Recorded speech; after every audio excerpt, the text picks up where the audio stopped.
So today we're gonna read into the spirit of intimacy, and this book is by Sobonfu Some. We have talked previously into this channel about the importance of taking care of oneself, about the importance of feeding and nourishing our melanin, feeding and nourishing our soul.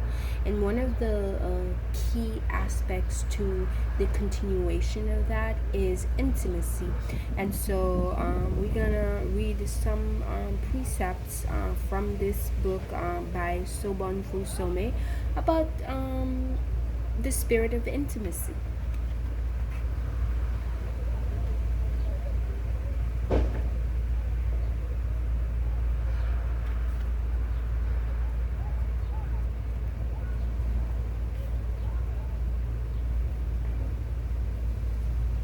All right.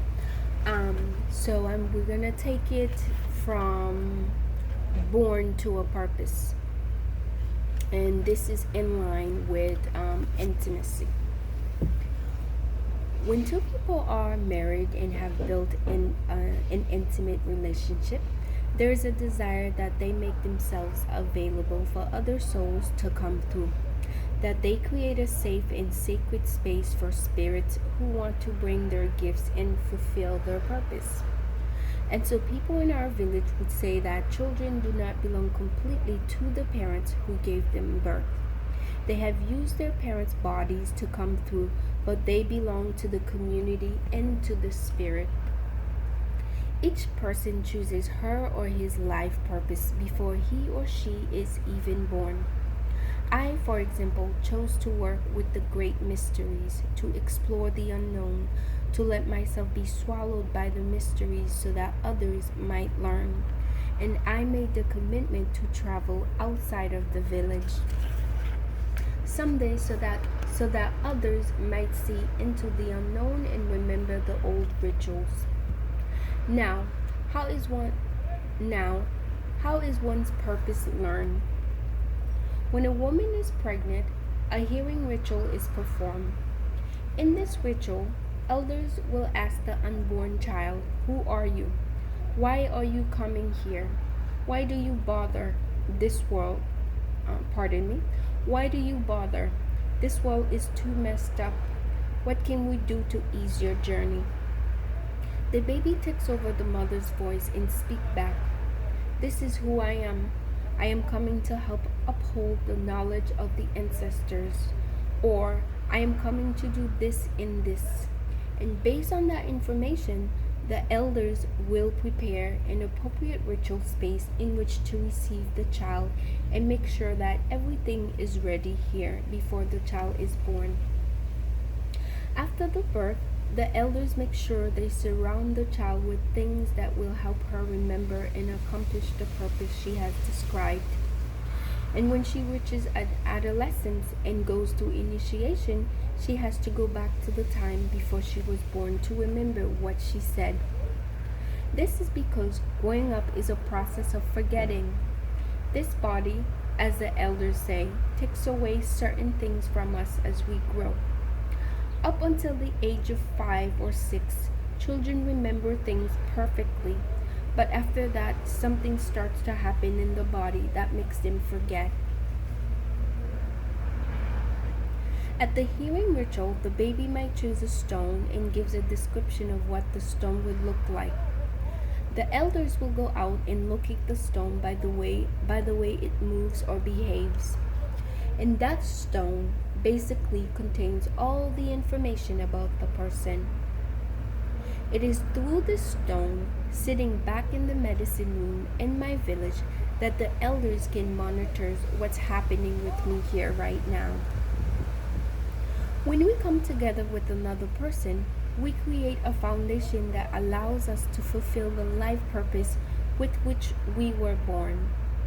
Our partner, if chosen well, will have been born to a purpose along the same path. If our purpose and that of our partner are in conflict, then it is felt at a personal and communal level. We feel it in our intimate lives. Take, For instance, a peacemaker and someone who is the source of a nuclear war. Their life purposes takes them on two completely separate roads. They do not have anything in common. They have no ground to uphold their intimate connection. Each of us is born into one of the five Dagara elemental groups. This element shape our purpose in life and can play a role in the selection of a partner. One's element is determined by one's birth year.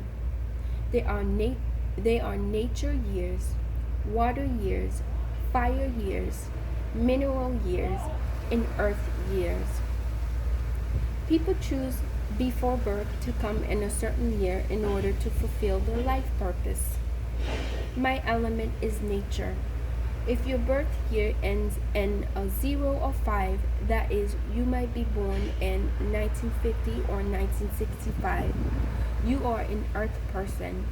If it ends in 1 or 6, you are a water baby. 2 and 7 are fire. 3 and 8 are nature. 4 and 9 are mineral. Oh wow, I didn't even know that.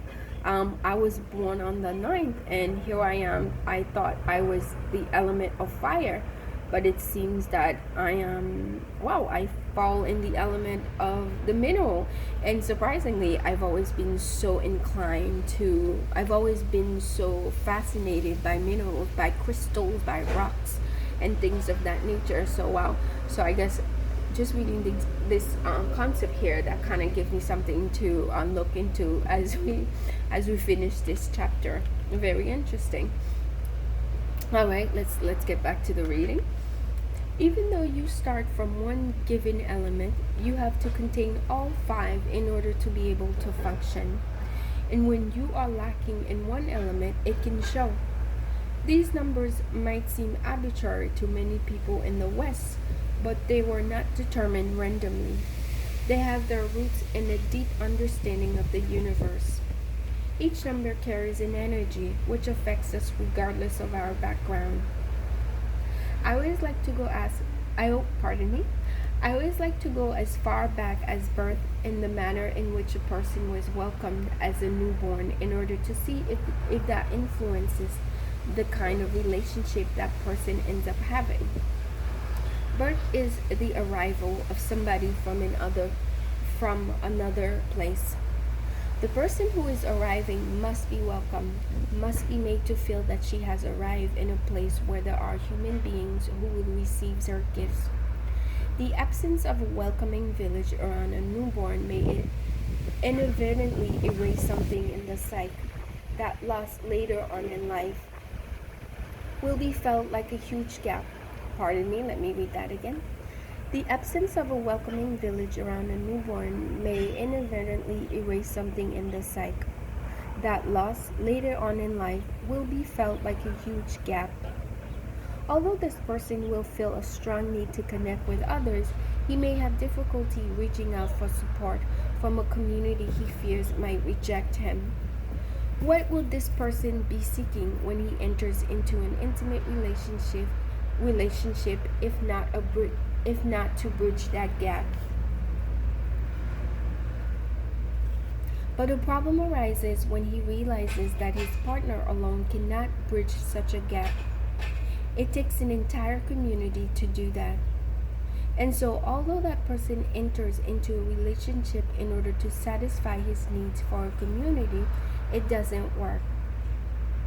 One person cannot fulfill all his needs, cannot make up for a lack of community that has been felt since birth.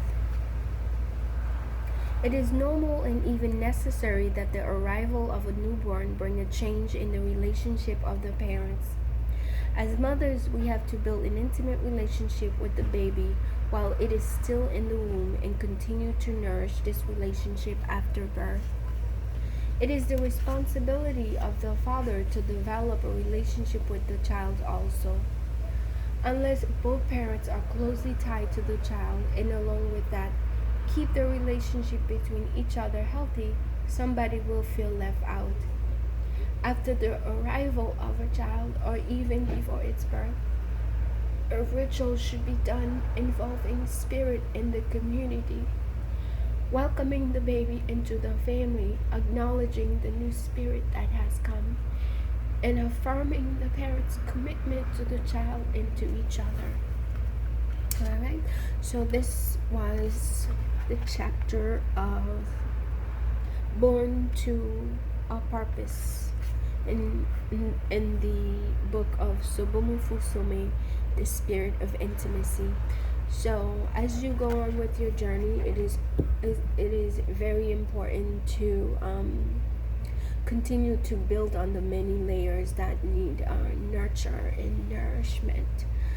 When it comes to intimacy, again, intimacy doesn't have to be with your mating partner. Intimacy can be with, whether it be a tree, whether it be with your mother, whether it be with your father, whether it be anybody that you come in contact with. It is very important to make the effort to form that relationship or that intimacy, that connection with that thing that you've come in connection with.